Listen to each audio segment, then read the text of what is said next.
Oke, baik, kita akan mulai perkuliahan kita pertemuan yang kelima ya. Silakan dibuka dengan nyanyi dan doa.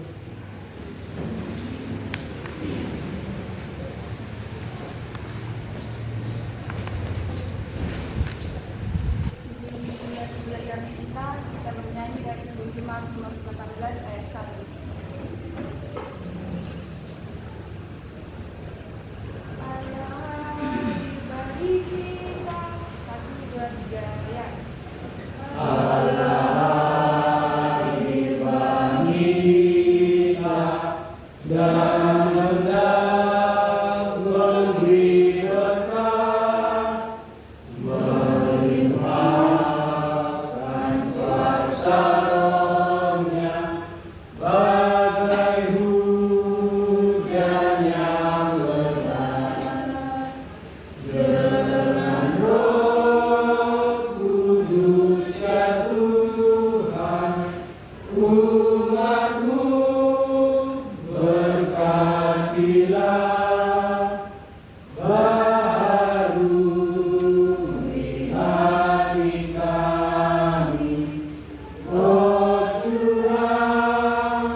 Belajar dan mengajar kami, kiranya Tuhan berkati kami, Tuhan berkati Bapak dosen kami, berikan kesabaran supaya dapat mendidik dan mengajar kami anak-anak Tuhan. Kami dosen akan berbuat Tuhan, habis itu sengaja melakukan sengaja. Aktivitas selanjutnya Tuhan, kami serahkan kami ke dalam tangan penasihat. Dalam namamu kami berdoa dan mengucap syukur. Amin.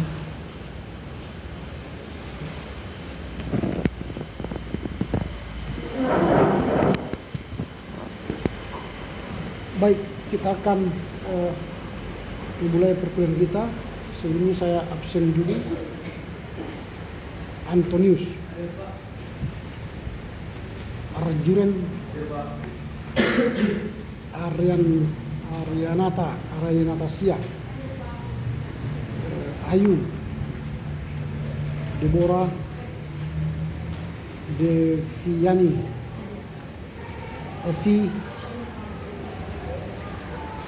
Evi Tania,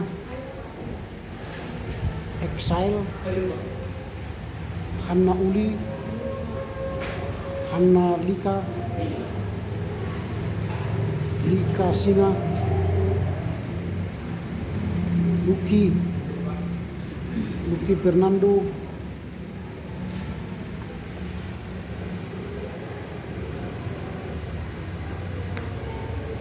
Muabel, Mutiara, Noel, Riko Ginting, Rina, Rotua,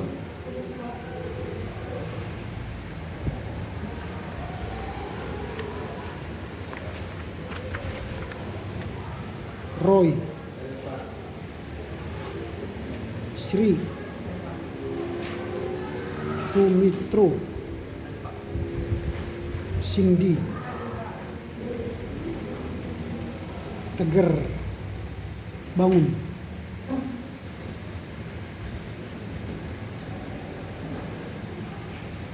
Thomas, Teresia, Yeni, Yudiaman,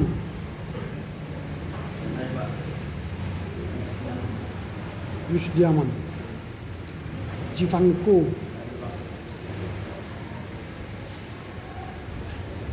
Oke, tanda tangan absennya.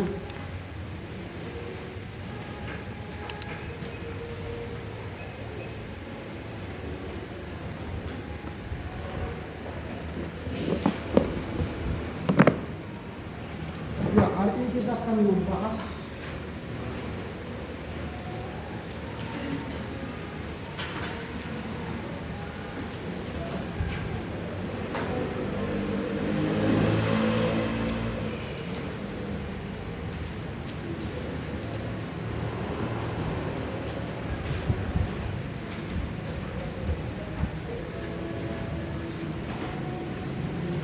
mengantar menuju filsafat Indonesia.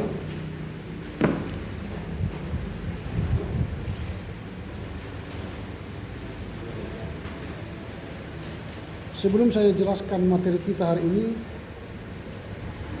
saya ingin memberitahukan bahwa minggu depan kita akan masuk dengan kelasnya Dr.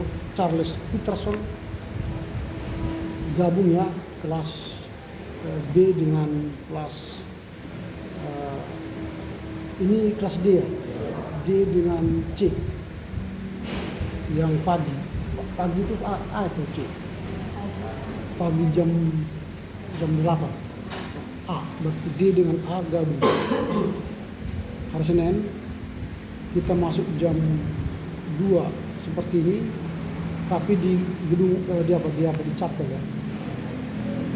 Topik yang akan kita bahas nanti di sana ialah justification of the faith.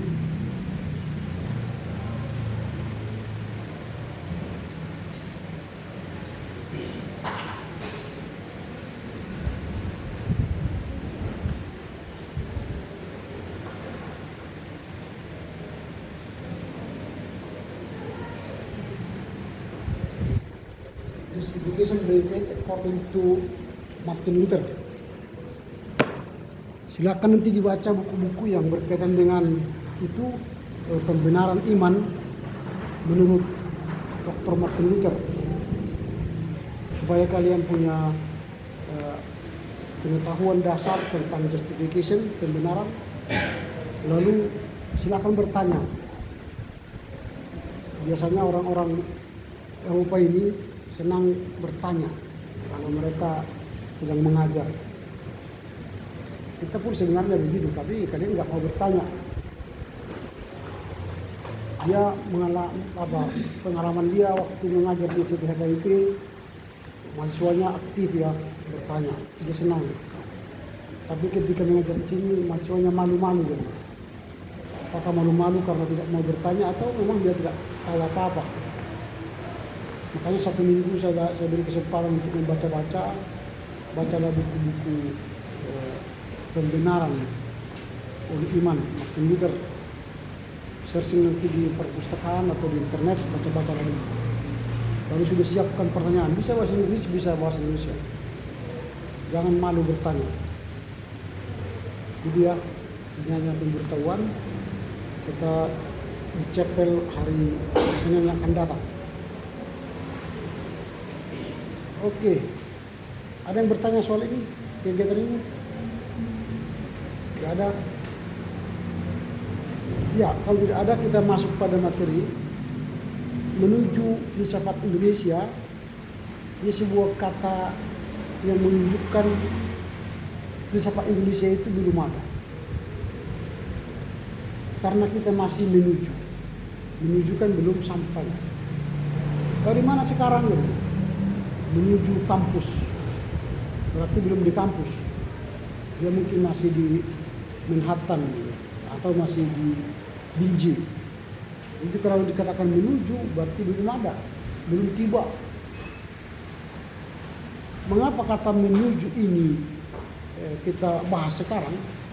Saya melanjutkan apa yang disampaikan minggu yang lalu, bahwa filsafat Indonesia itu belum ada, bahkan tidak ada. Apa bukti bahwa kita belum memiliki filsafat Indonesia? Nanti kalau kalian baca buku The Encyclopedia of Philosophy, kalian baca buku ini.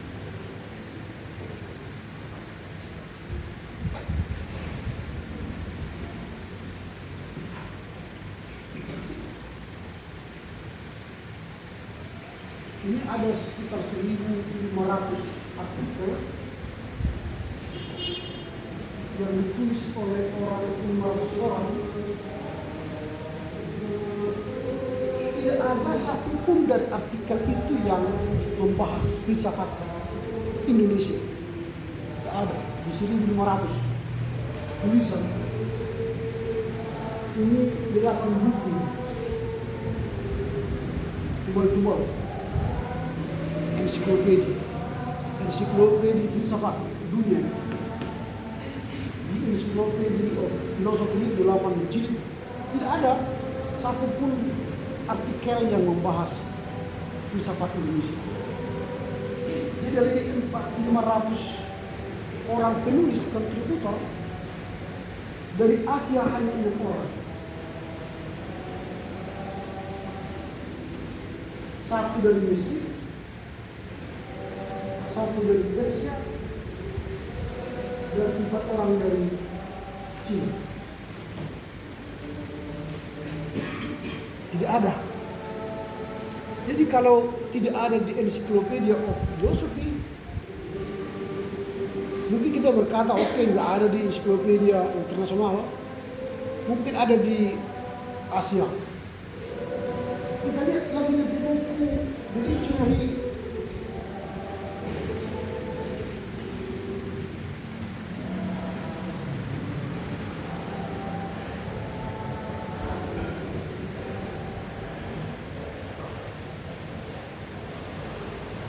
Dictionary of Asian Philosophy.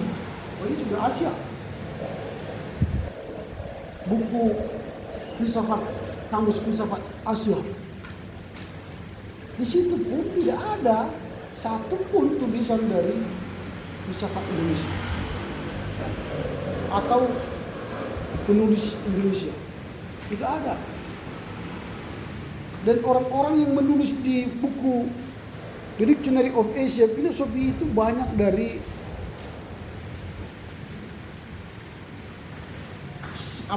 dari Babilonia, Persia, India, Cina, Palestina, Tibet, Jepang, Arab, Syria, dan Lebanon. Dari situ yang banyak. Dari Indonesia nggak ada. Coba bayangkan, Lebanon sebuah negara kecil yang mungkin hanya penduduknya 25 juta ya. Dibanding Indonesia yang ratusan juta penduduknya, tapi kalah dengan negara kecil yang hanya ya puluhan juta penduduknya. Tapi mereka punya filsafat yang terdaftar di sini, di Asia. Kita yang negara besar, tapi tidak ada satupun yang menulis filsafat Indonesia. Apakah kita tidak punya filsafat? Itu kan pertanyaan kan? Apakah kita tidak punya penulis yang hebat, yang handal? Tentu kita punya filsafat, tetapi tidak ada yang mengirimkan naskahnya mungkin di sini. Oke, kita berkata di dunia tidak ada, di Asia tidak ada. Mungkin ada lagi di buku-buku lain. Nah, dilihatlah misalnya contoh di buku-buku lain, di Encyclopedia Britannica.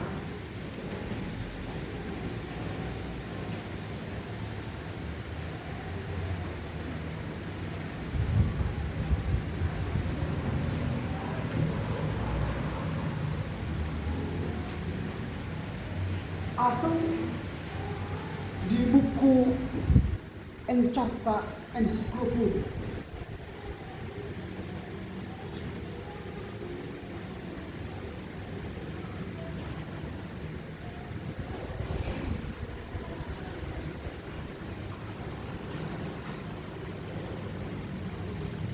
Ternyata di dua buku ini pun tidak ada tulisan filsafat Indonesia.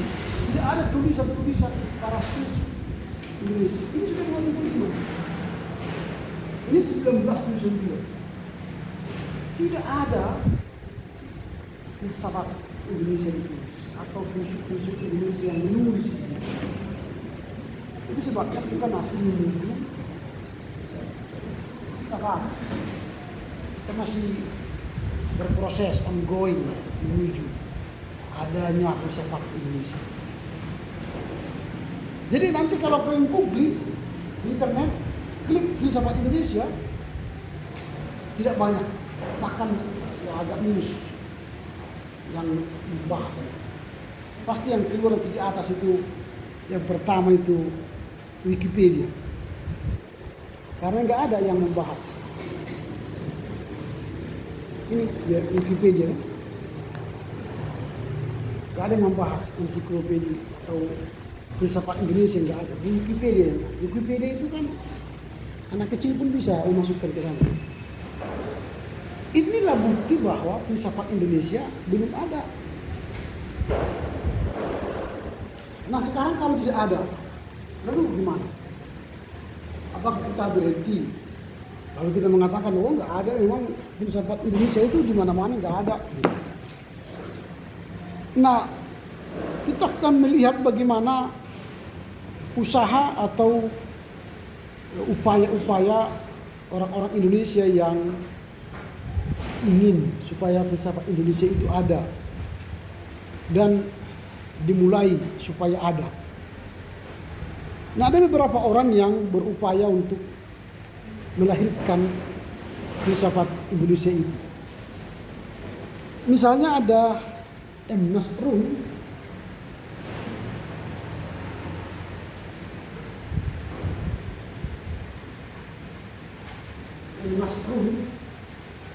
ini seorang dosen UI.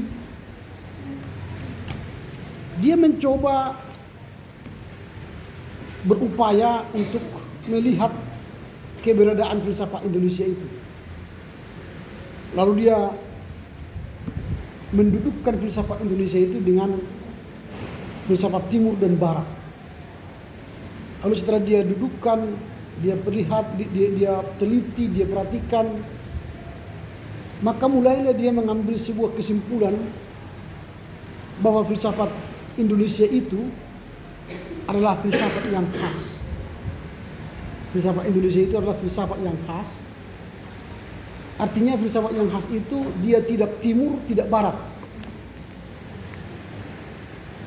Tetapi di dalam filsafat Indonesia itu termanifestasi ajaran filosofis, mufakat, pantun-pantun, Pancasila, hukum adat, ketuhanan, gotong royong dan kekeluargaan. Itu yang dilihat M. Nasrun. Dia melihat bahwa filsafat Indonesia itu adalah filsafat yang khas. Tidak barat, tidak timur.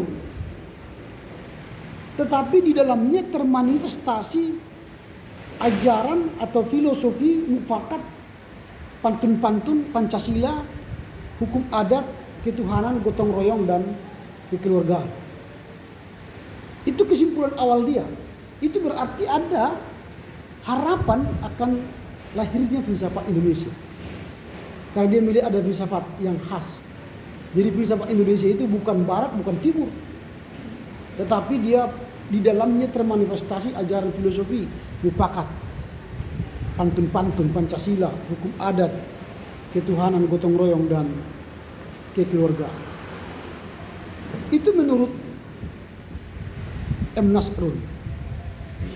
Selain Nasrun ada juga yang mencoba meneliti, yaitu Sunoto.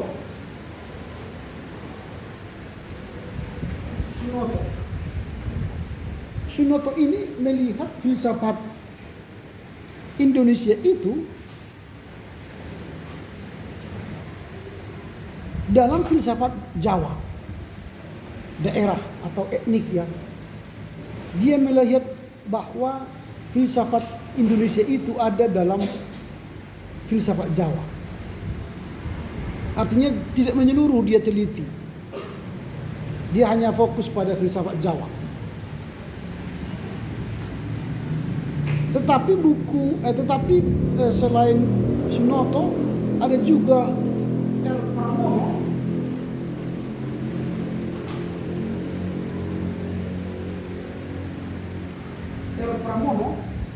Kalau Sunoto tadi dia mengatakan bahwa filsafat Indonesia itu terbatas pada filsafat Jawa. Kalau R. Pramono dia melihat selain di filsafat Jawa, dia mengatakan ada juga di filsafat Batak, filsafat Minangkabau dan Bugis. Artinya makin mendaerah. Dia teliti. Itu nanti dia tuliskan itu di buku ini. Unsur-unsur filsafat Indonesia. R. Pramono. Dia sudah berusaha meneliti filsafat Indonesia itu.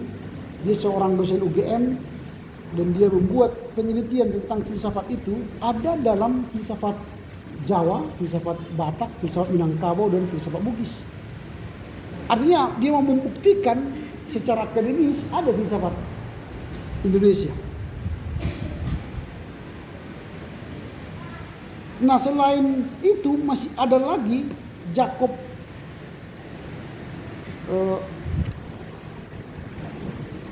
Sumarjo.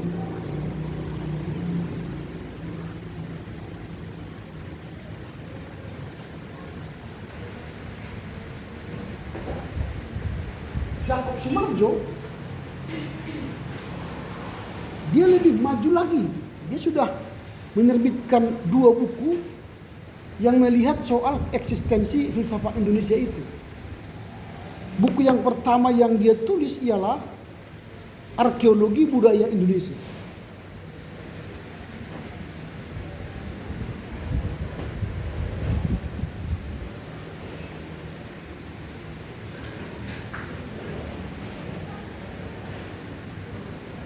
Arkeologi Budaya Indonesia.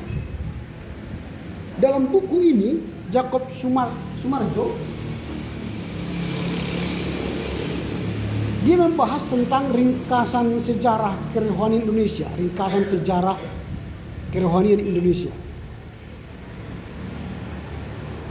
Dan dia melihat dalam ringkasan sejarah kerohanian Indonesia ini secara kronologis memaparkan sejarah filsafat Indonesia. Di dalam buku Arkeologi Budaya Indonesia ini yang berisi ringkasan sejarah kerohanian Indonesia, dia melihat secara kronologis sejarah filsafat Indonesia mulai dari era primordial, era kuno hingga era Madya. Berarti penelitiannya sudah semakin baik, komprehensif ya. Dia melihat sejarah filsafat Indonesia itu dari era primordial, era kuno dan era Madya. Ini dalam buku yang pertama. Dalam buku yang kedua yang dia tulis, Mencari Sukma Indonesia,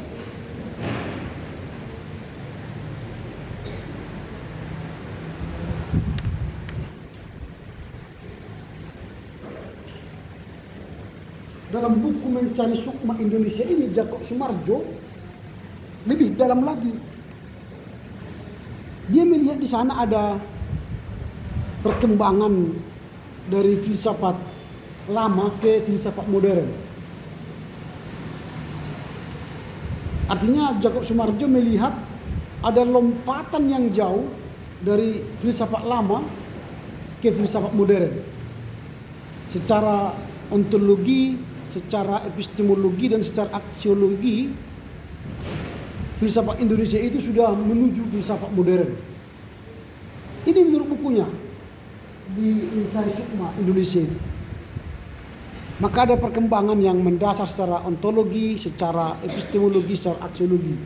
Mungkin sudah dipelajari itu ya di filsafat barat kemarin. Apa itu ontologi, apa itu epistemologi, apa itu aksiologi. Siapa yang tahu apa artinya itu? Apa arti ontologi, apa arti epistemologi, dan apa arti aksiologi? Ada yang tahu?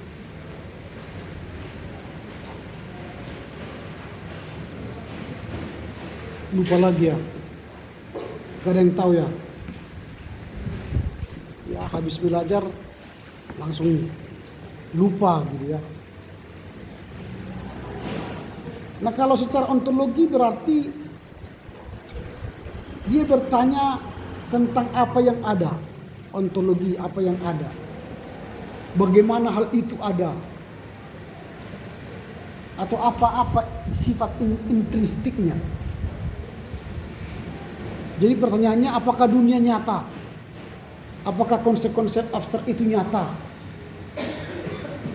Atau bagaimana hubungan antar entitas? Itu ontologi. Jadi kalau bicara filsafat tidak bisa terlepas dari ontologi, epistemologi. Kalau epistemologi itu apa? Epistemologi itu mencari sumber-sumber. Dari mana sumbernya? Jadi fokus pertanyaannya tentang apa yang dapat kita ketahui. Bagaimana kita membenarkan pengetahuan kita. Jadi sampai ke akar-akarnya. Jadi dia akar katanya, berasal dari bahasa ini, itu dia epistemologi. Supaya dia dapat mengetahui dan memahami lebih dalam lagi. Sedangkan aksiologi itu soal nilai-nilai etika, moral. Sehingga pertanyaannya ialah tentang nilai-nilai moral, nilai-nilai etika, atau norma-norma yang memandu tindakan manusia. Itu aksiologi. Sehingga berfilsafat itu harus sampai pada ke aksiologi. Kepada nilai-nilai apa, norma-norma apa yang harus terjadi. Itu kalau sudah bicara aksiologi. Nah itu yang kita lihat dalam lompatan itu menurut bukunya Sumarjo itu. Dalam mencari sukma Indonesia. Sudah ada lompatan yang terjadi. Nah dari ketiga usaha atau keempat orang yang berusaha mencari definisi filsafat Indonesia itu, maka disimpulkan apa itu definisi filsafat Indonesia oleh Nasruddin. Dia berkata bahwa filsafat Indonesia itu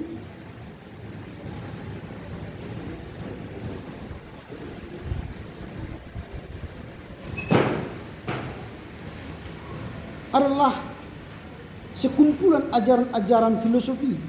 Jadi kalau Nasruddin dia mengajarkan bahwa filsafat Indonesia itu adalah sekumpulan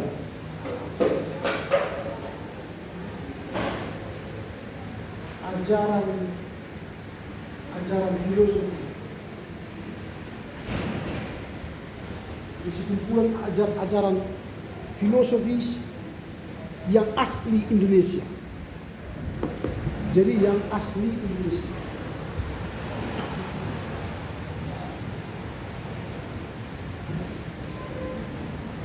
Apa tadi sekumpulan ajaran-ajaran filosofi itu? Tadi sudah kita lihat mufakat ya, Pancasila, gotong royong, kekeluargaan, ketuhanan, hukum adat. Itu yang asli Indonesia. Ini menurut Nasruddin, sekumpulan filsafat Indonesia itu adalah sekumpulan ajaran-ajaran filosofi yang asli Indonesia yang tidak pernah dimiliki oleh filsafat lain.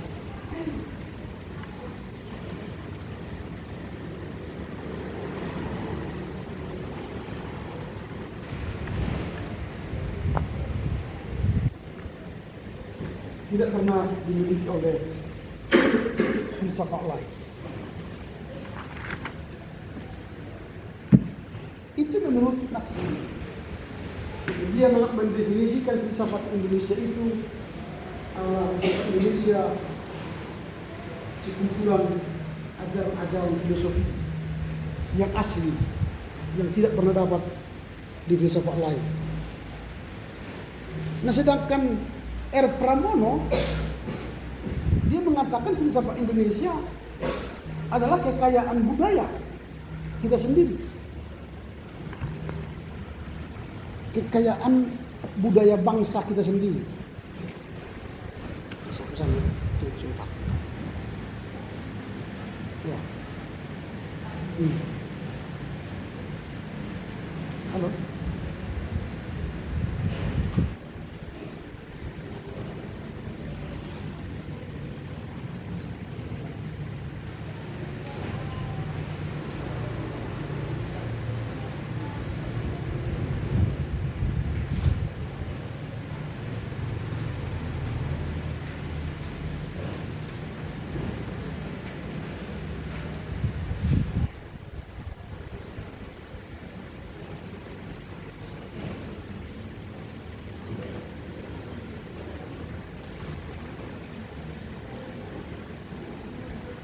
Ada apa? Ya ada apa?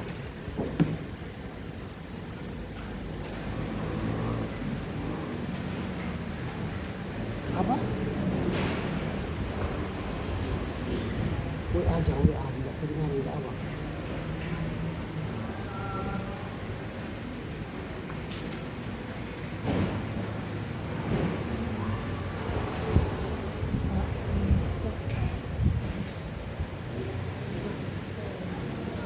Kenapa? Hah? Kenapa? Apa? Kenapa? Kenapa ditemani? Apa? Jaga pintu. Jaga pintu. Kenapa jaga pintu? Maksudnya jaga pintu kenapa? Gak ada misalnya legal. Gak ngerti saya. Ke toilet satu orang ditemani. Apa ketakutanmu di situ? Siapa yang mau ke toilet? Udah dia aja. Kau tak usah. Ngapain teman-teman?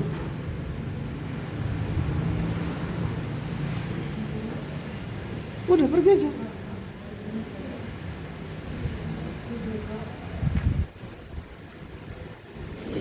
Aneh. Katolik aja di teman. Emangnya siapa dia kok teman? Aneh.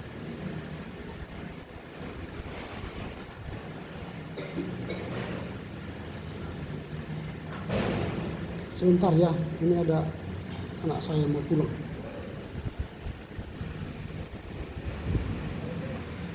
Oke, saya ulangi ya. Sementara menurut Pramono tadi, filsafat Indonesia itu didefinisikannya sebagai kekayaan budaya bangsa kita sendiri. Kekayaan budaya bangsa kita sendiri. Filsafat Indonesia itu bagi dia adalah kekayaan budaya bangsa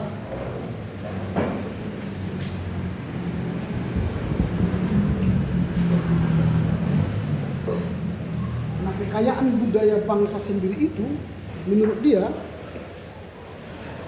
terkandung dalam kebudayaan itu sendiri. Jadi terkandung dalam kebudayaan itu sendiri.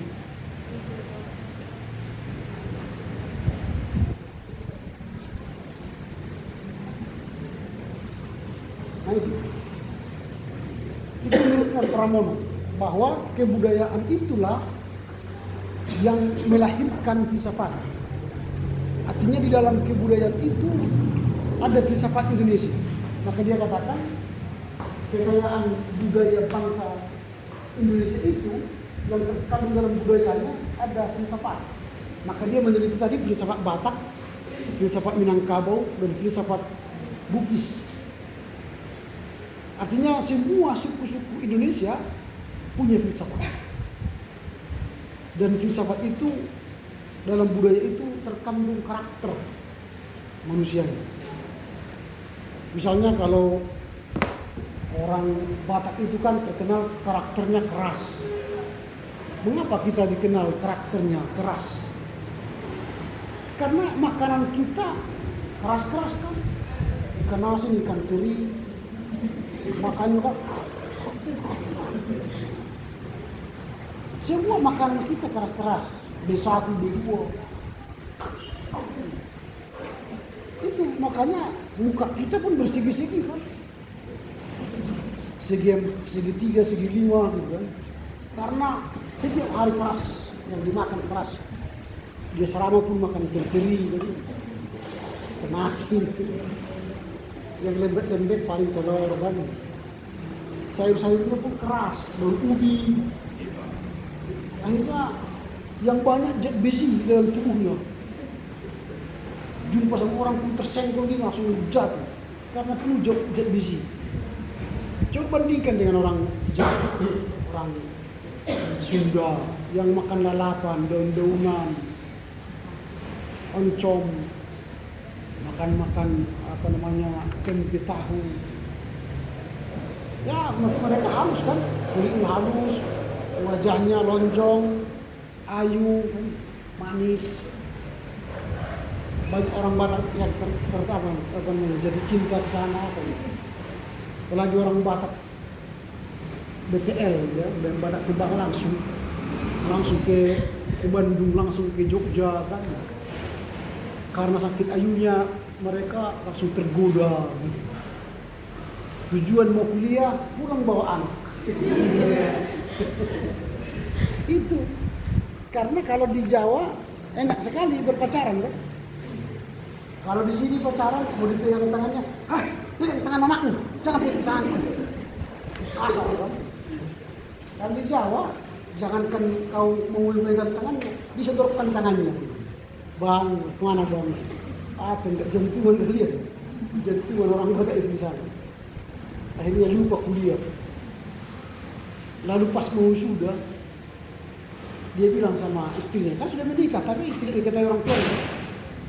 Dia bilang sama istrinya sama anaknya, papa pergi dulu 1 minggu ya, katanya. Padahal mau wisuda jadi. Tidak tahu dia sama istri anaknya yang istri gila itu dia sama anaknya ya. Karena enggak dikasih tahu dia sama bapaknya dia sudah menikah. Papa pergi dulu 1 minggu kalau. Padahal wisuda, dia kan mati bapaknya wisuda. Habis itu pulang dia sama bapaknya, emaknya ke kampung. Ditinggalkannya lah istrinya sama anaknya di situ. Goodbye.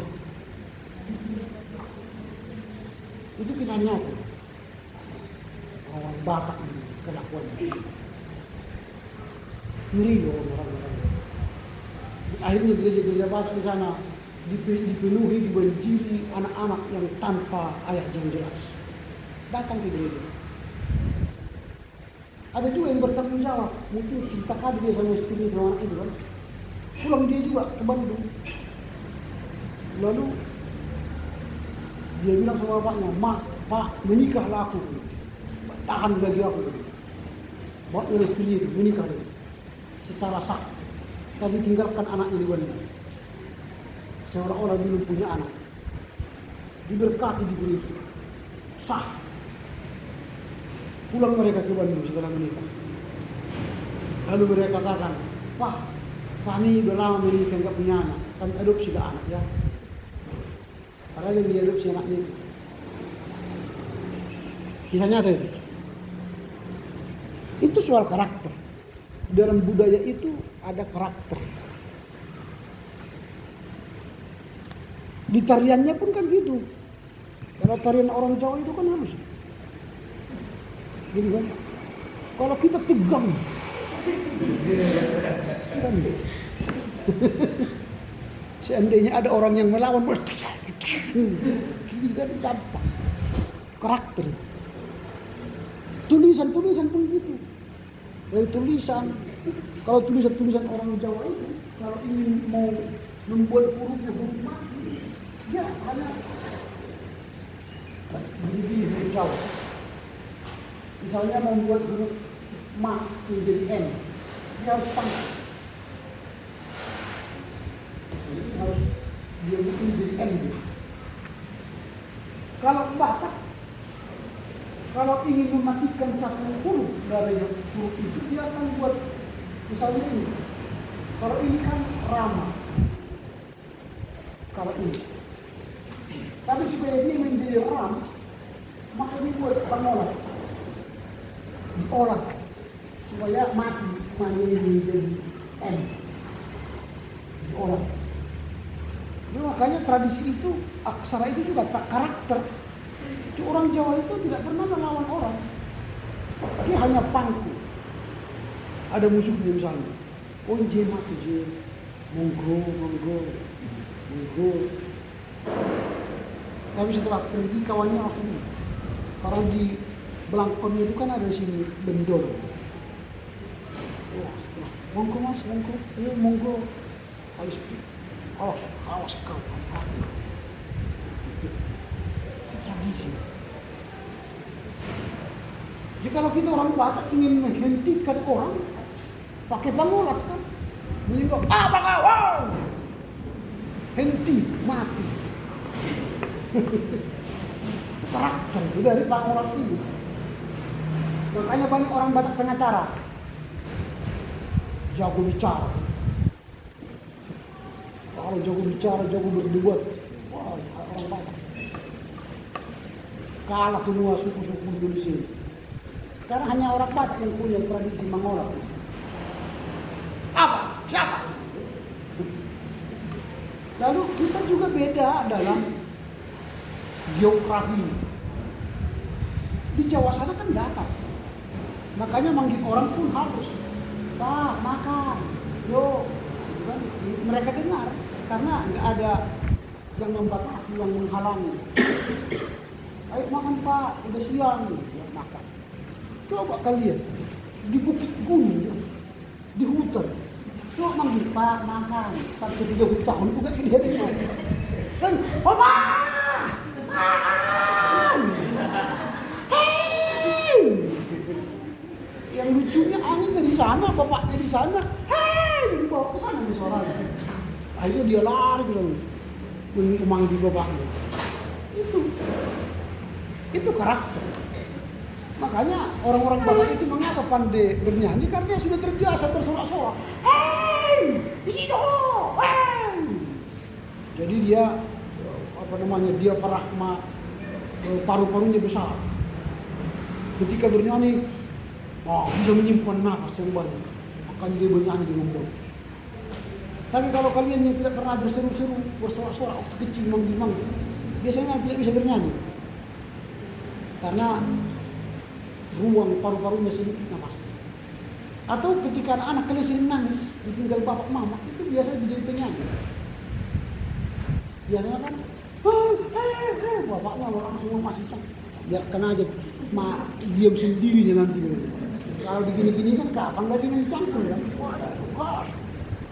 Makanya paru-parunya besar. Tapi kalau anak kota dia jarang jadi penyanyi. Karena ya paru-parunya sempit. Pasti nggak tahan, karena nggak simpan nafas banyak. Itu dari kebudayaan. Jadi filsafat itu datang dari budaya bangsa yang terkandung dalam kebudayaan itu. Itu menurut R. Pramono. Sementara menurut Sumarjo, dia lebih mendalam lagi. Dia mengatakan bahwa filsafat itu dari pemikiran, ya, dari pemikiran primordial. Dari pemikiran primordial. Primordial ini yang apa namanya? Yang apa namanya? Terkungkung pada sebuah suku ya, atau daerah. Jadi filsafat itu ada di dalam sebuah pemikiran primordial suku atau pola pikir dasar yang atau pola pikir dasar yang menstruktur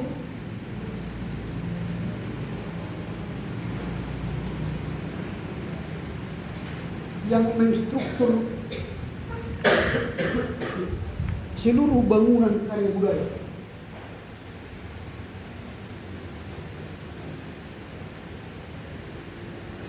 Bangunan karya budaya. Jadi pemikiran primordial itu adalah pemikiran yang membangun seluruh karya budaya. Baik itu dalam alat musiknya, baik itu dalam aksaranya, baik itu dalam makanan atau tarian, itu primordial sebuah budaya yang menstruktur, yang membangun karya-karya budaya. Jadi kita misalnya yang kita cetak biasanya kan ulos kan, hanya ulos. Tapi kalau suku-suku lain kan selain ulos ada lagi yang lebih bagus, batik misalnya, batik Jawa, batik tulis. Apalagi karya-karya seni Jawa itu banyak sekali, ornamen-ornamennya, handicraft. Itu makanya orang sering pergi ke Bali atau ke Jawa karena banyak handicraft yang mereka lahirkan. Kita handicraft itu sama sekali di tanah Batak ini.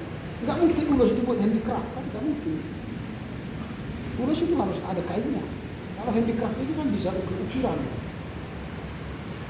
Nah itu menurut Sumarjo. Jadi dia filsafat Indonesia itu merupakan pemikiran primordial atau pola pikir dasar yang menstruktur seluruh bangunan karya budaya. Dari pemikiran itulah maka nanti akan kita menemukan apa itu definisi dari filsafat Indonesia itu. Nah, filsafat Indonesia itu merupakan usaha untuk mengidentifikasi atau menganalisis dan mengembangkan gagasan-gagasan filsafat. Filsafat Indonesia itu adalah usaha untuk mengidentifikasi atau menganalisis dan mengembangkan gagasan-gagasan filsafat yang berasal dari Indonesia. Jadi yang berasal dari Indonesia.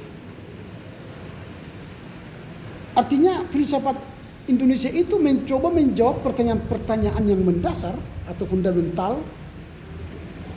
Filsafat Indonesia itu mencoba menjawab penjawab yang mendasar atau fundamental tentang eksistensi.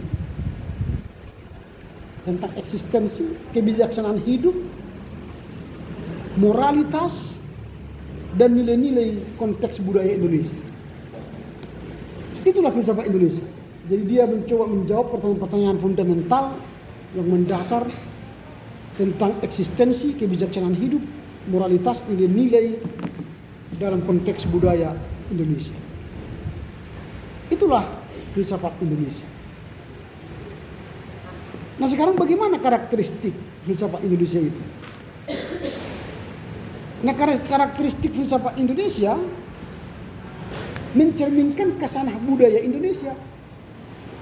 Jadi karakteristiknya mencerminkan kasanah budaya Indonesia yang kaya dan beragam. Jadi filsafat Indonesia itu berkarakteristik mencerminkan kasanah budaya Indonesia yang kaya dan beragam. Jadi kaya dia, beragam, tidak hanya satu tradisi, tapi berbeda-beda dan banyak sekali tradisi-tradisi dalam budaya Indonesia itu. Tradisi-tradisi itu seperti yang saya katakan tadi, ada tradisi agama, tradisi budaya, tradisi sosial, tradisi ekonomi, dan nilai-nilai lokal. Nah itu karakteristik filsafat Indonesia. Lalu konteks historis dari filsafat Indonesia itu dipengaruhi oleh bangsa-bangsa penjajah yang datang ke Indonesia.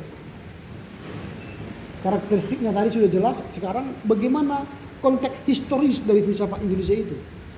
Konteks histori atau sejarah filsafat Indonesia itu dipengaruhi oleh bangsa-bangsa yang menjajah Indonesia. Yang menjajah Indonesia itu kan ada 3 bangsa, yaitu bangsa Belanda, Jepang, dan Inggris. Ketika kita dijajah oleh Belanda, maka karakteristik kita adalah penjajah. Kita menjadi pelaku penjajah juga. Walau kita sudah merdeka, orang Belanda telah pergi dari Indonesia, tapi kita juga memiliki karakter menjadi penjajah. Kita menjadi penjajah bangsa kita sendiri. Tengoklah kemarin, baru keluar film di host his own lisan. Lalu ada anggota DPR yang melarang menonton his own lisan. Sudah ada yang nonton kalian? Belum? Waduh, sayang sekali. Sudah di-ban oleh negara. Makanya segera saya kirim kemarin itu supaya kalian tonton. Sayang. Jadi kita menjadi penjajah bagi teman kita sendiri. Ya film itu kan film Kristen. Kenapa dia harus paksakan dari perspektif Islam? Lalu dia berkata film itu tidak sesuai dengan Islam. Iyalah, namanya film Kristen. Gak mungkin lah film Kristen sesuai dengan Islam. Bodoh. Padahal dia anggota DPR RI lah. Di mana otaknya? Di mana logikanya berjalan? Kalau ada film Islam misalnya yang televisi, kita katakan, oh ini gak sesuai dengan Kristen ini. Ya bodoh kita. Namanya pun film Islam. Iya kan?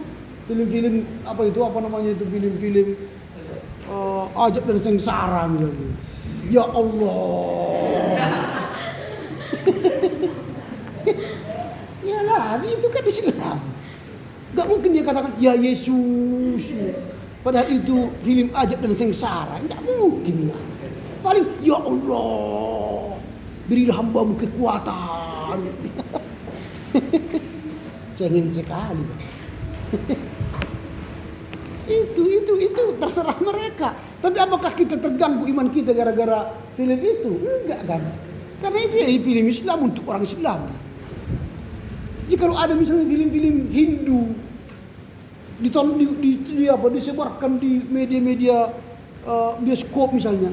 Apakah kita terganggu? Enggak. 1000 film Hindu pun di situ enggak pernah kita terganggu.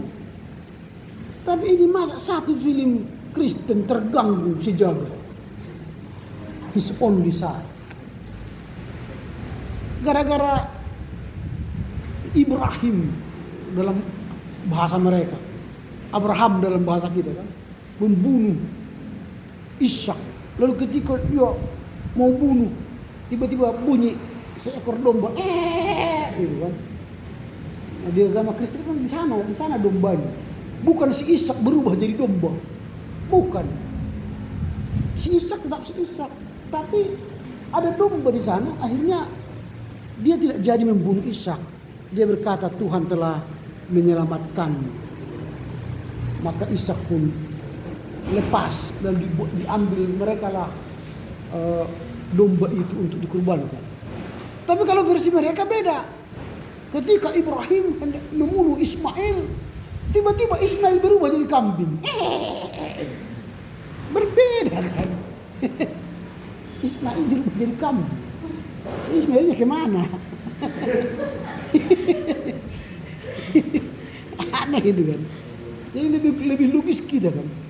Jadi Ishak itu nggak berubah jadi kambing atau jadi domba. Kambing dombanya agak jauh, tapi dia bunyi Lalu Tuhan berkata, Abraham, don't kill your son.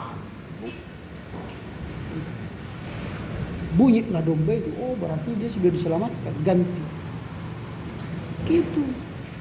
Gara-gara itu dia terganggu. Lalu dia katakan dilarang film His Only Son. Itu mental penjajah. Dari konteks filsafat kita sampai sekarang masih ada konteks-konteks penjajah.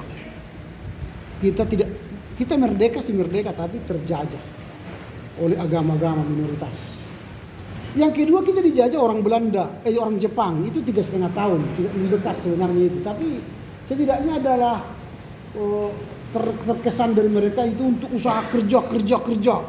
Work alkoholik mereka kan. Orang Jepang itu work alkoholik.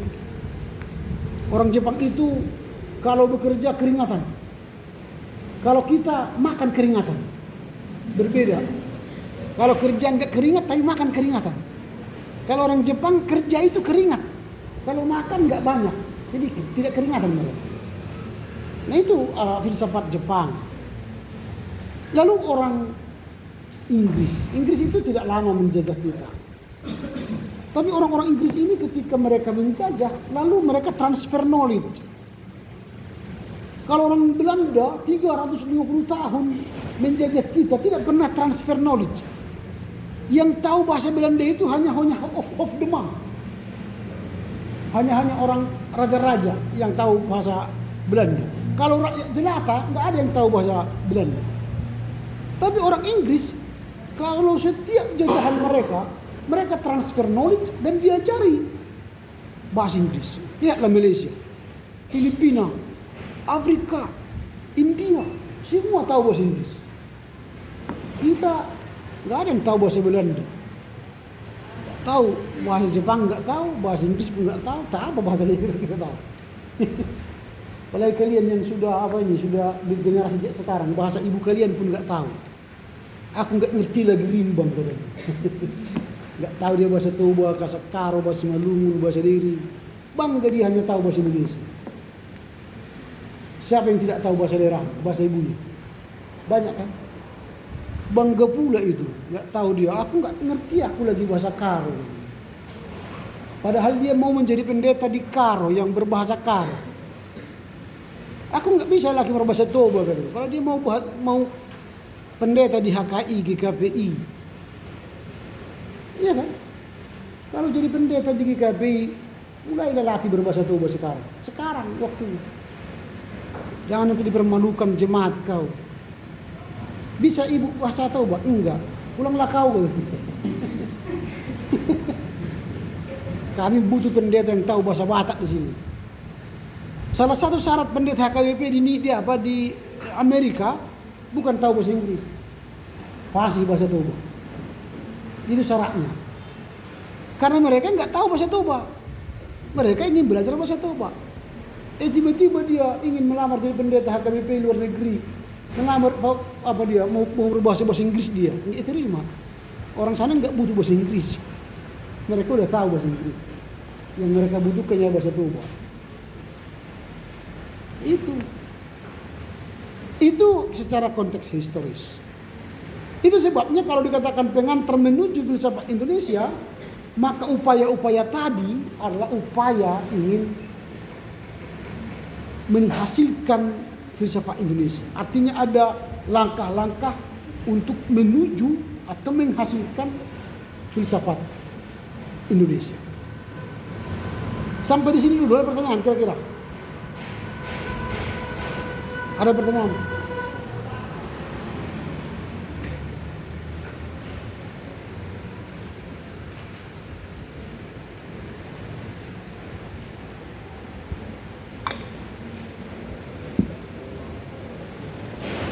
Ya, kalau tidak ada, kita akan lanjutkan mazhab, sumber dan tokoh-tokoh filsafat Indonesia.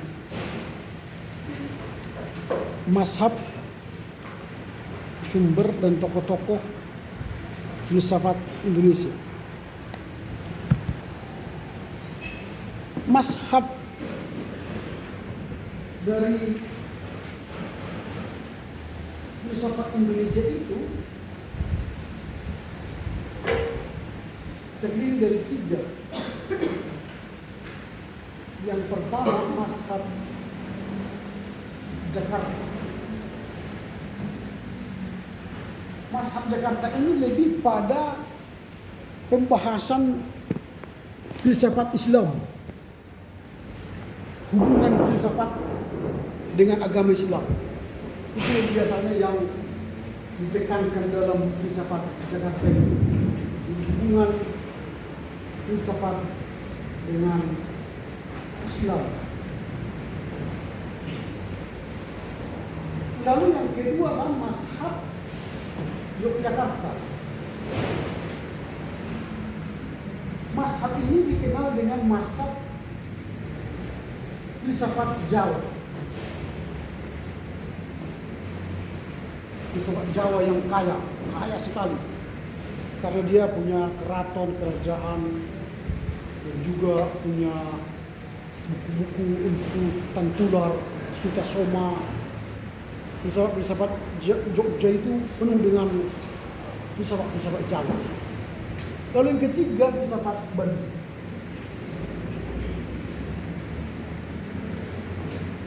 Ini bicara soal sosial politik ekonomi.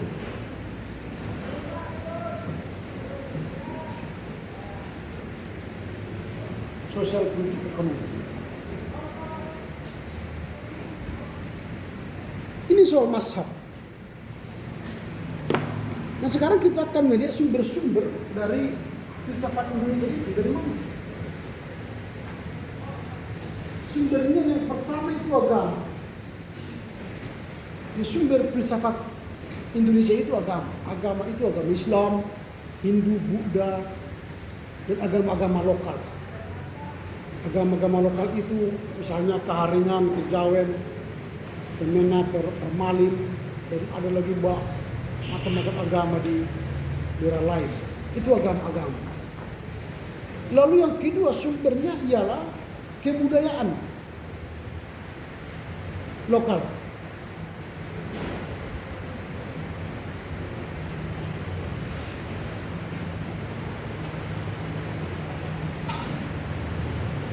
Jadi saya katakan dari banyaknya budaya-budaya itulah sumber filsafat Indonesia. Dan yang ketiga kehidupan sosial politik.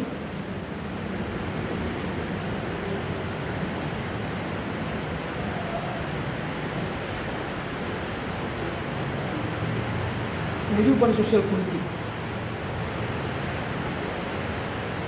Itu sumber dari filsafat Indonesia. Jadi agama, budaya lokal, dan kehidupan sosial politik. Lalu tokoh-tokoh filsafat Indonesia itu siapa?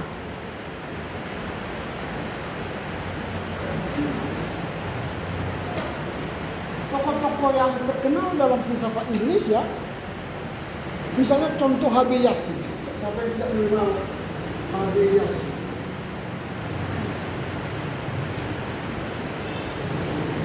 Siapa H.B. Yasin? Tidak pernah kalian kenal?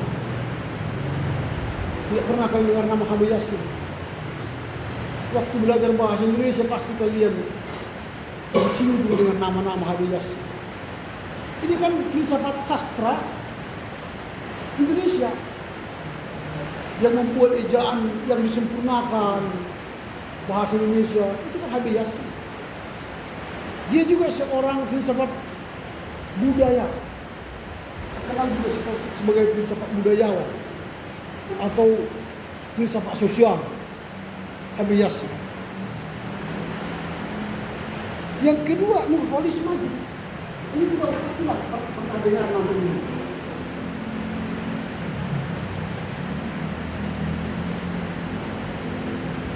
Pasti kenal dengan Nurholis Majid. Dia ini adalah pemikir Islam, sehingga dia dikenal dengan filsafat Islam dan pemikiran modern.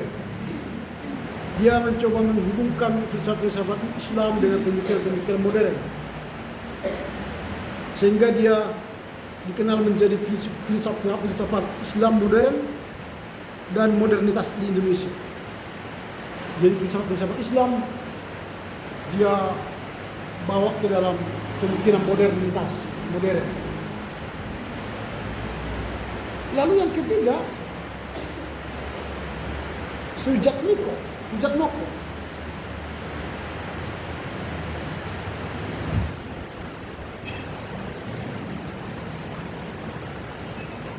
Sujatmiko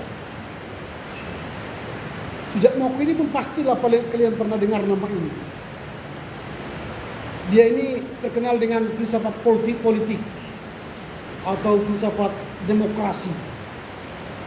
Dia memberikan filsafat politik yang membawa perubahan-perubahan dan disebut dengan filsafat demokrasi Indonesia. Bahkan disebut dengan juga filsafat pembangunan Indonesia. Jadi Sujatmiko. Dan yang terakhir mungkin pasti ini kalian kenal juga.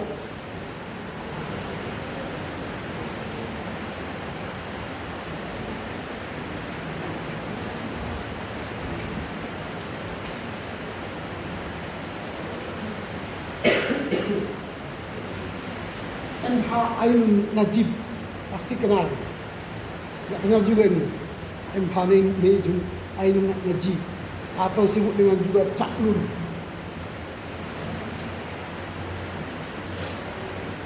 Cak Nun. Dia ini adalah penyair, pujangga, budayawan, sehingga dia disebut dengan filsafat budayawan atau filsafat pujangga, sehingga dia banyak menghasilkan filsafat di bidang budaya, pujangga, syair, sastra. Ini M.H. Ainun Najib. Ini adalah tokoh-tokoh dari pemikir-pemikir filsafat Indonesia. Dan mereka ini sudah banyak menulis buku. Tentu pemikiran-pemikiran mereka sekarang itu sudah banyak yang dibaca orang ya, dikembangkan orang, sehingga mereka dikenal menjadi filsafat Indonesia.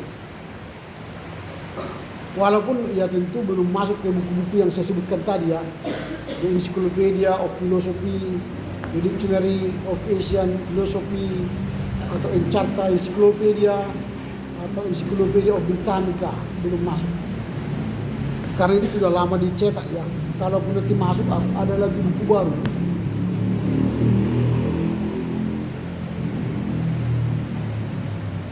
Nah itu yang kita lihat, ada mazhab, ada sampai ke tokoh-tokoh daripada filsafat Indonesia itu ya. Nah sekarang akan kita lihat sumber-sumber, isme-isme dalam filsafat Indonesia.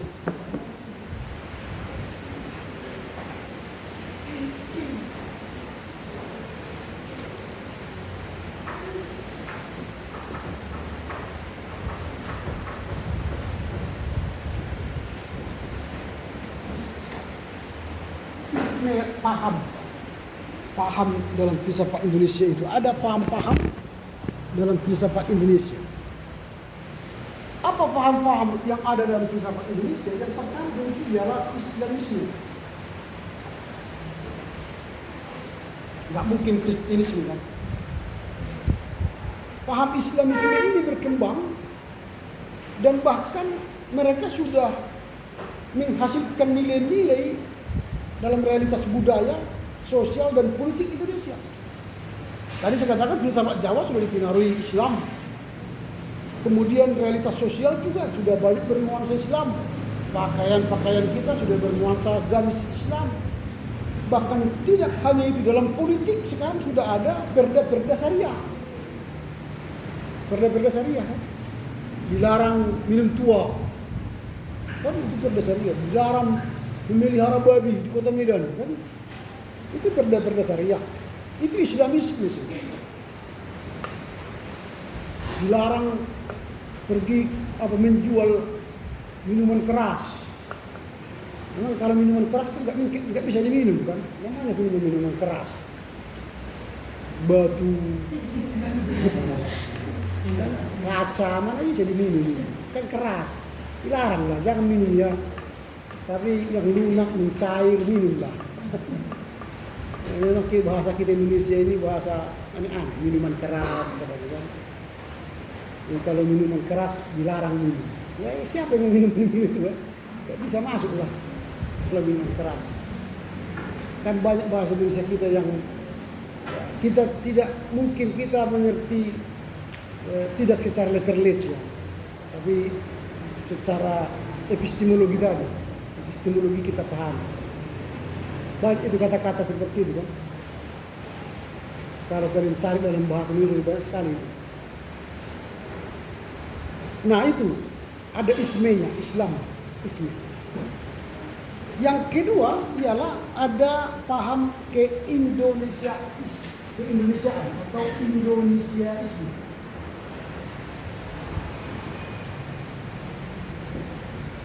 Yang pastilah kalau ini wajib ya, karena kita tinggal di Indonesia, pastilah Indonesiaisme itu penting. Bahwa NKRI harga mati. Siapa yang ingin mengubah NKRI akan dihempang, baik itu NII atau ISIS atau FPI yang ingin menggantikan dasar negara kita, itu akan dihempang negara. Maka Indonesiaisme itu penting. NKRI harga mati. Jadi mana-mana pun kita harus menjunjung tinggi NKRI. Karena memang NKRI ini menurut dunia hebat. Jarang negara besar seperti ini bisa menyatu. Karena kita kan di mana-mana sekarang sampai ke pelosok-pelosok pasti bisa bahasa Indonesia. Makanya kita bisa menyatu. Bahasa Indonesia itu menyatukan kita. Kalau kalian ke negara-negara lain, sulit ada bahasa nasional. Misalnya, pergilah nanti kalian ke India. Masuk ke sebuah daerah, itu bahasa daerahnya tidak kita mengerti. Lalu masuk ke daerah lain, bahasa daerahnya tidak kita mengerti. Itu jadi artinya mereka tidak punya bahasa resmi. Yang ada mereka bahasa government.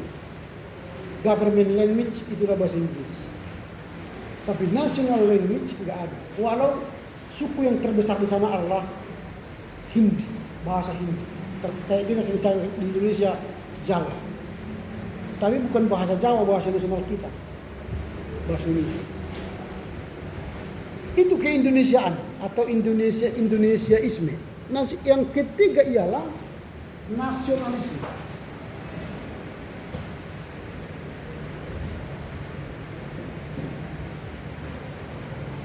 Jadi kita berpikir secara nasional. Jadi bukan lagi sektarian. Itu sebabnya tidak ada lagi perpecahan. Kalau India itu kan bisa menghasilkan negara Afghanistan, negara Sri Lanka, Kashmir. Itu ada perpecahan-perpecahan. Soviet misalnya ada Uzbekistan, Kazakhstan, ada Ukraina. Bermacam-macam, tambah beberapa negara. Indonesia tidak ada. Kalau Timur-Timur itu sih kan ada kesalahan sejarah itu. Makanya Habibie kemarin kasih Timor Leste itu jadi negara merdeka dari kita kan. Tapi selebihnya nggak ada yang memisah dari kita. Walaupun ada gerakan sekarang untuk Papua merdeka ya, tapi itu tidak akan mungkin terjadi. Itu nasionalisme. Yang berikutnya ialah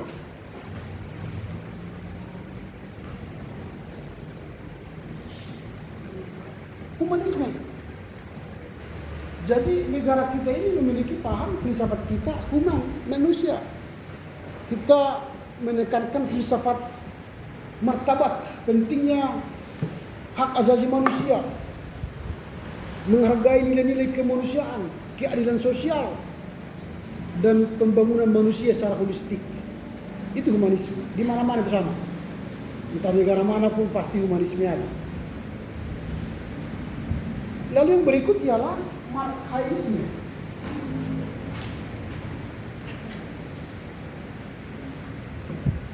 Marxisme ialah pemikiran yang pro kepada rakyat. Jadi pemikiran yang memikirkan kepentingan, pembangunan, pembaruan rakyat. Pemikiran marxisme ini dibawa oleh Insinyur Soekarno. Makanya kalau dikatakan Soekarnoisme itu tidak terlepas dari marxisme. Makanya PDIP itu dianggap pemikiran yang marxisme. Maka mereka disebut dengan partai wong cilik. Orang-orang biasa, orang kecil yang memerhatikan wong cilik itu ialah marxisme. Lalu yang berikut ialah Pancasilaisme.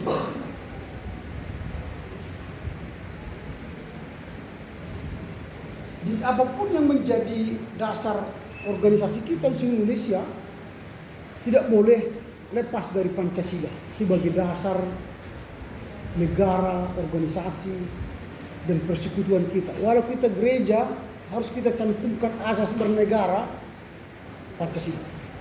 Di setiap organisasi-organisasi harus mencantumkan itu Pancasilaisme. Lalu yang berikut ialah selain Pancasilaisme ialah pluralisme.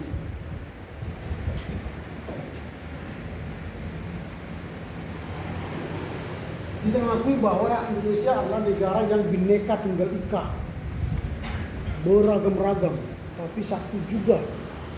Artinya kita mengakui kebinekaan kita, keberagaman kita, pluralisme kita. Sehingga filsafat kita dibangun di atas pluralisme, keberagaman. Tidak bisa kita berfilsafat tanpa memperhatikan orang lain.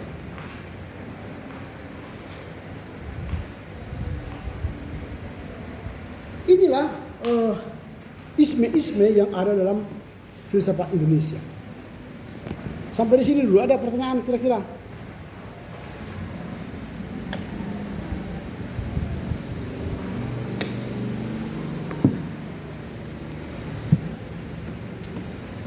Oke, kalian bertiga tolong keluar dari ruangan ini. Kalian bertiga. 1, 2, 3. Kalian bertiga. Karena saya dari tadi kalian senyum-senyum sendiri, tidak mau saya lihat menulis dan sebagainya. Keluarkan. Silakan keluar dari ruangan ini. Silakan. Silakan keluar dari ruangan ini. Silakan. Nama kalian siapa? Namamu siapa? Menulis. Sebentar saya sudah lihat kepada kalian terus melihat kepada kalian, nggak ada apa kalian. Tetap nggak ada apanya. Oke, siapa? Namamu siapa? Siapa? Siapa? Mutiara.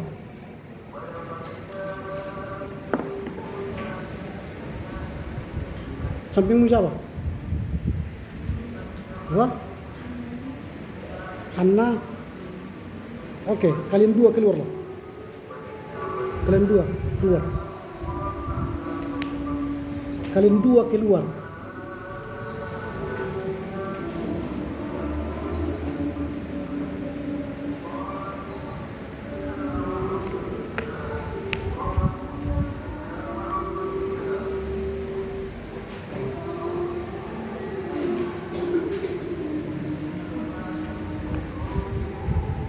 Silakan, kamu mau belajar ini. Silakan, silakan.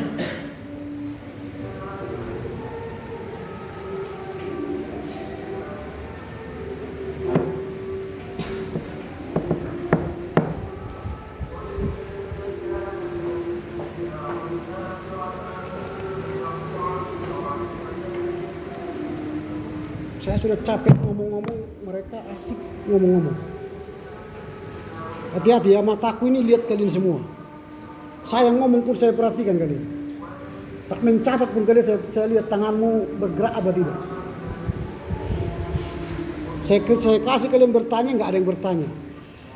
Kalau nggak bertanya, saya suruh kalian mencatat sampai habis nanti. Banyak materi saya yang mau saya sampaikan. Tapi kalau kalian bertanya, ya berhenti mencatat kan. Karena mental kalian mental mencatat saya lihat. Bukan mental bertanya. Kalau ingin mencatat, saya lihat tanganmu mencatat apa tidak. Kalau enggak, ya saya keluarkan. Si Mutiara tadi enggak pernah mencatat. Sejak awal tadi tidak pernah dia mencatat. Oke ya, jadi kalau ada temanmu yang mengajak kau tidak mau mencatat, katakan sama dia, tidak, saya mau belajar di sini. Supaya jangan kena kau. Atau pindah aja kursimu dari situ. Daripada dia membawa virus yang tidak baik kepada dirimu ya. Sayangkan saya sudah mencoret nama mereka tidak hadir hari ini, absen.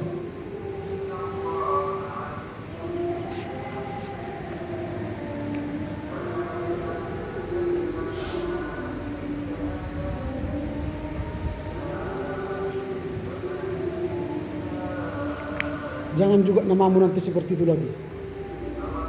Kemarin juga begitu di kelas pagi dia bertelepon keluar, permisi bertelepon, lamanya 3/4 jam lebih atau 20 menit. Datang temannya mengatakan bapaknya mau operasi, apa hubungannya dengan saya? Kecuali dia datang ke saya, Pak saya bertelepon ke bapak saya mau operasi, mungkin saya kasih dia kesempatan. Tapi bertelepon nggak tahu saya di mana dia sampai 20 menit, ngapain? Kita sedang belajar. Entah mau mati pun bapakmu silakan, tapi komunikasi dengan saya. Sama seperti dia tadi, mau kencing pun ditemani orang. Aneh. Kayak ada setan di kamar mandi.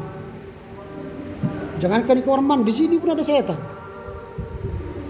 Kalau kau tidak punya iman, di mana-mana pun ada setan. Saya pun bisa berubah jadi setan untuk kalian. Tergantung sikap kalian di kelas ini. Bisa langsung mengundang setan ke pikiranku, usir kalian dari sini. Tapi kalau kalian baik, Roh Kudus hinggap di dalam diri saya. Saya pun mengajar dengan penuh hikmat. Tapi kalau karaktermu nggak bagus, gimana mungkin saya mengajar dengan bagus? Kalian berdoa, Tuhan berikanlah hikmat kepada dosen kami. Tapi kamu bertingkah aneh-aneh, mana mungkin datang hikmat lagi?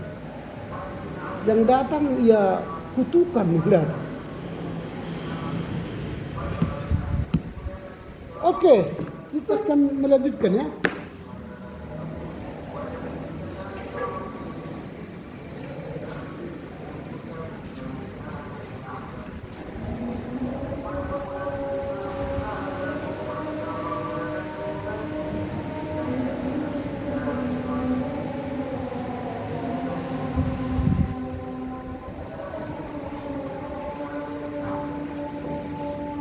Mengajar dengan cara manual seperti ini capek sekali. Coba bayangkan saya 4 kali mengulang-ulang materi yang sama, capek. Apalagi saya tahu dia wajah kalian nggak ngerti, saya ulang-ulang loh supaya saudara mengerti. Karena saya harus berusaha menyampaikan ilmu saya kepada kalian dengan baik. Menulis mencatat ini energi tinggi. Kita tidak ada proyektor. Kalau saya di sini tinggal jelaskan. Saya lebih suka dulu mengajar waktu masa COVID. Saya bisa kasih paper, saya tunjukkan kepada kalian. Dia tidak mencatat lagi. Ini mencatat ulang capek. 4 kelas 1 hari ini capek. Mengulang-ulang cerita itu lagi. Capek itu. Tapi kalau kalian tidak serius lagi, saya sudah capek, kalian tidak serius. Tapi nggak naik emosi. Kalau pagi-pagi sih masih mungkin saya tahan-tahan. Kalau udah sore seperti ini, ya jangan pancing tuh. Naik emosi. Saya sudah berusaha menjelaskan dengan baik berulang-ulang. Saudara masih main. Wah. Tak beriman pun naik emosi itu. Tapi kalau kalian baik, capek pun kurasa nggak apa-apa. Yang penting kalian pintar. Kalau sudah di kampus-kampus yang bonafit, sudah ada overhead projector, enak mengajar. Berkali-kali pun nggak apa-apa. Coba seperti ini, menulis mengulang, capek itu. Saya makan kotor lagi, makan saya masukkan lagi ke tubuh saya.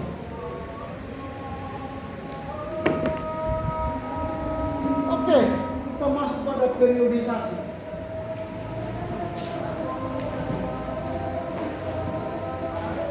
Filsafat Indonesia.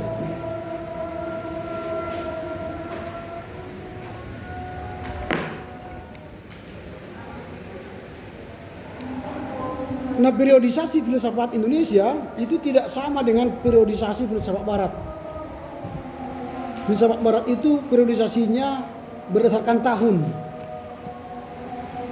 Misalnya mereka mengatakan filsafat klasik, filsafat pertengahan, filsafat modern, filsafat kontemporer. Jadi filsafat klasik itu antara 3.500 sampai 3.500 sampai 2.500 sebelum Masehi. Filsafat klasik. Itu berarti zaman-zamannya Aristoteles itu, Plato yang kalian sudah pelajari. Lalu ada filsafat pertengahan abad ke-15, 16. Itu berarti Martin Luther dan reformator. Lalu ada filsafat modern. Rousseau, Derrida, lahir nanti di situ juga Ricoeur, itu filsafat modern. Lalu lahirlah filsafat kontemporer. Nah, ini sudah filsafat yang di era digital sekarang. Itu filsafat Barat. Kalian sudah tahu itu, karena sudah dibagi itu kemarin periode filsafat Barat. Di Timur itu tidak semua diadopsi oleh Timur, apalagi Indonesia. Tetapi Cina, mereka meniru pembagian filsafat Barat itu. Di Cina itu filsafat mereka, filsafat Cina klasik, filsafat pertengahan, filsafat modern. Tapi belum ada filsafat kontemporer. Jadi Cina itu hampir sama dengan mazhabnya Barat, menerima periodisasi seperti Barat. Tapi tidak ada kontemporer. Tapi filsafat Indonesia itu mengalami problematik. Mereka tidak mengikuti periode filsafat Barat. Tetapi periode filsafat Indonesia dibagi berdasarkan perkembangan pemikiran filsafat Indonesia itu sendiri, berdasarkan perkembangannya. Jadi filsafat Indonesia itu berkembang seturut dengan situasi dan kondisi yang dialami Indonesia.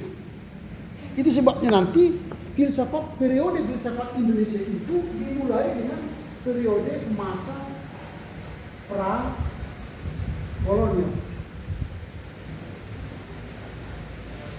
Masa pra-kolonial. Bagaimana filsafat kita sebelum penjajah datang? Maka itu kan terlihat nanti filsafat-filsafat kita dari kerajaan-kerajaan Nusantara.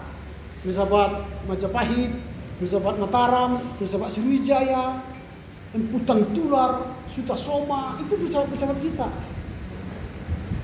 Filsafat Sisingamangaraja, filsafat Minangkabau, itu pra-kolonial. Belum terkontaminasi dengan pemikiran-pemikiran penjajah. Lalu berubah situasi lagi, maka masa periode kedua ialah masa kolonial.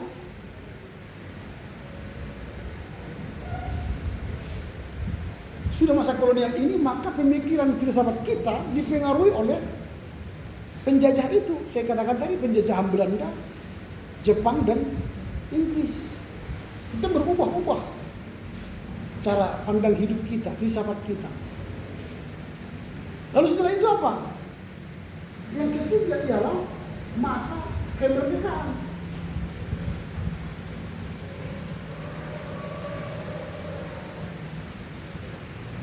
Nah, pada masa kemerdekaan itu kita bebas. Pemikiran kita, filsafat-filsafat kita sudah mulai pada negara yang baru.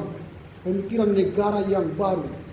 Mulai membangkitkan filsafat Pancasila sebagai dasar ideologi negara. Itu yang dikembangkan pada kemerdekaan. Filsafat kita seputar itu. Lalu setelah itu berubah lagi situasi setelah kemerdekaan, maka masuklah masa Orde Lama. Nah, masa Orde Lama itu yang dikembangkan karena itu dipimpin oleh Soekarno ialah pemikiran Marhainisme, menekankan bagaimana negara membangun rakyat supaya tidak ada lagi rakyat yang miskin. Muncullah juga pemikiran mempromosikan kepemilikan kolektif.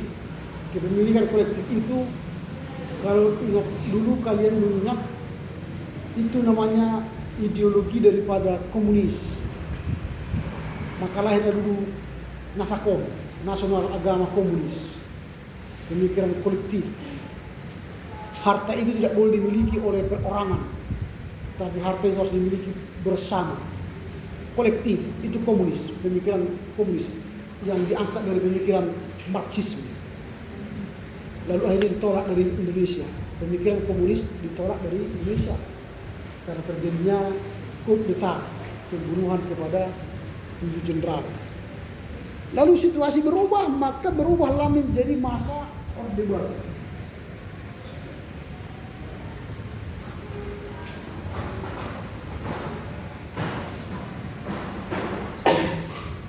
Nah, pada masa Orde Baru ini dipimpin oleh Soeharto ini, di mana pemikiran-pemikiran filsafat yang diajarkan pada masa Soeharto ini ialah filsafat yang diawasi oleh pemerintah secara ketat. Makanya demokrasi terpimpin. Pemikiran yang mendukung Pancasila diutamakan, tetapi juga pemikiran terhadap otoritarisme kuat. Jadi siapa yang melawan pemerintah, khususnya pemerintah presiden, bisa itu disekolahkan. Disekolahkan itu artinya masuk penjara atau masuk tanah. Jadi tak usah dicari lagi kalau sudah masuk tanah. Kalau disekolahkan dia masuk penjara masih hidup. Tapi disekolahkan, dikarungkan katanya, itu masuk tanah. Hanya kodenya itu, karungkan itu. Berarti masuk tanah. Kalau dikatakan sekolahkan, penjara. Itu masa itu. Siapa yang demonstrasi, ya itulah tadi tempatnya. Dikarungkan atau disekolahkan. Otoriter. 32 tahun. Filsafat kita dibangun di atas otoriterisme. Otoriter. Demokrasi terpimpin. Ada 3 partai politik tapi hanya Golkar yang menang selalu. Jadi 3 demokrasi PDI itu hanya penggembira supaya dikatakan kita negara demokrasi. Tapi pada dasarnya demokrasi terpimpin, monopoli politik. Hanya Golkar yang penguasa di Indonesia ini. Semua kuning. Kalau bapak mau pegawai negeri, tak boleh pilih PDI atau P3. Kalau ketahuan bapak kita pegawai negeri pilih P3 atau PDI, besoknya keluar pensiun, SK pensiun. Itu masa itu. Lalu ditumbangkanlah itu, dibalikan dari 3 situasi dan kondisi masalah Orde Reformasi.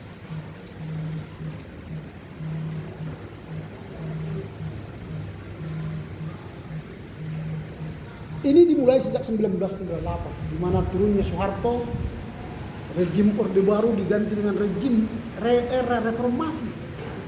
Di sini mulailah orang berpikir bebas dan pluralis ya, pemikiran-pemikiran siapa yang mengkritik pemerintah bebas atau membahas isu-isu apapun tentang politik, budaya, sosial, mulailah dikeluarkan secara bebas.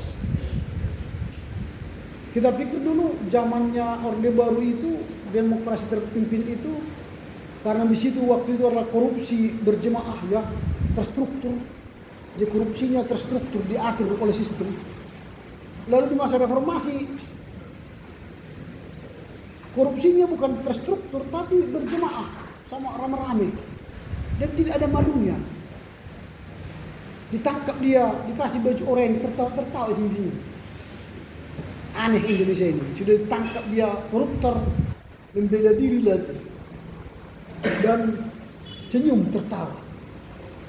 Kalau di negara maju, di negara lain, kalau dia tertuduh korupsi, langsung hari itu dia mengundurkan diri. Tidak mau mencalon lagi dalam jabatan-jabatan publik. Karena itu aib besar bagi mereka. Kalau kita terbukti pun melakukan korupsi, masih mencalon. Calon gubernur, calon bupati, calon presiden, calon wakil presiden. Iya kan? Hancur JIS, hancur semua proyek-proyek dia apa di Jakarta, tapi mencalon juga jadi presiden, sudah dikasih dia bapak identitas, politik identitas, dia mencalon juga. Sudah dipanggil KPK berkali-kali, masih tetap cawapres. Ya itulah Indonesia. Kalau sudah dipanggil sebagai saksi, apalagi KPK yang manggil, tidak lolos sih. Ujungnya nanti di penjara itu. Sayang. Jadi baiklah mengundurkan diri terhormat kan. Walaupun harus masuk penjara. Tapi kita enggak lah. Masih ingin kuasa itu. Yaitu masa reformasi. Kalau yang kita tuju ini bukan terakhir, tapi ini sekarang ialah masa orde kontemporer.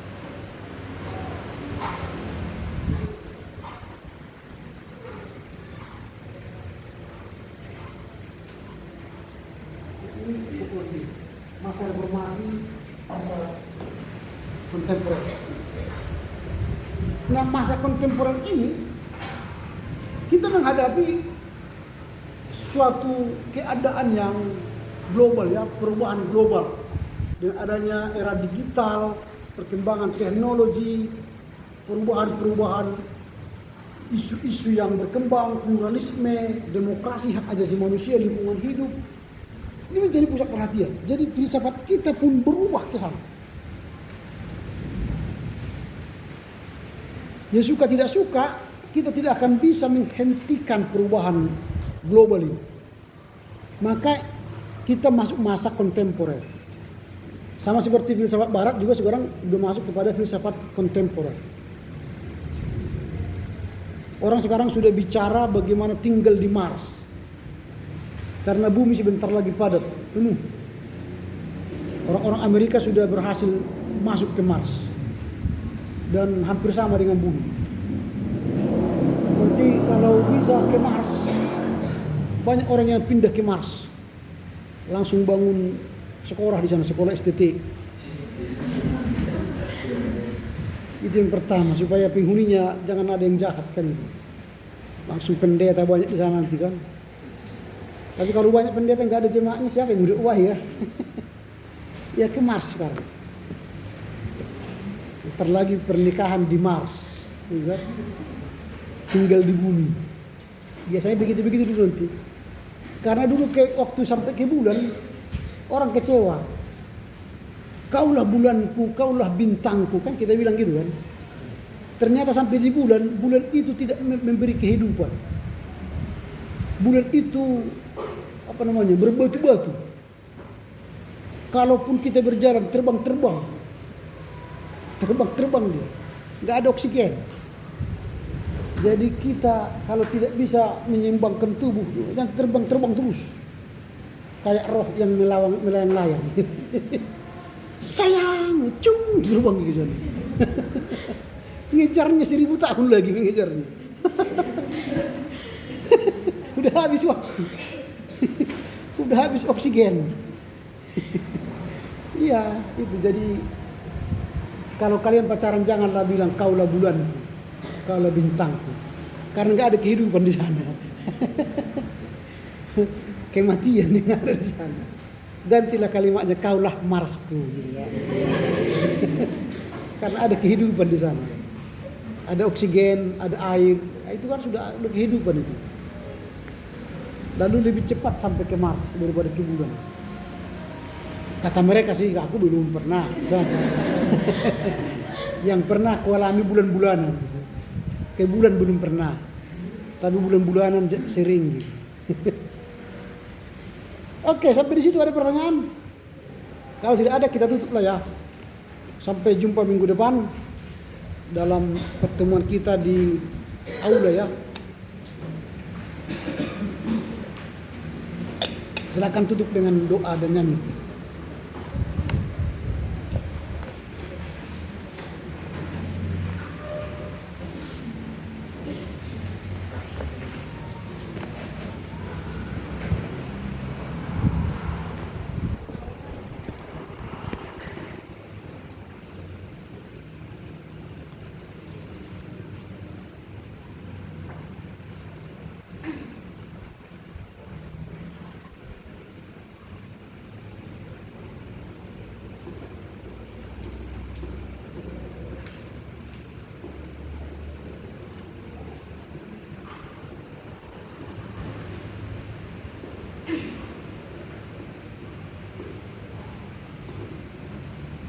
Mari kita bernyanyi dari kitab Genjen nomor 338. Dukungkah yang aku ingatkan. Yang pertama saja teman-teman, 1, 2, 3 ya. Dukungkah yang aku ingatkan. Gedang benih ku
Oke, bujur selamat.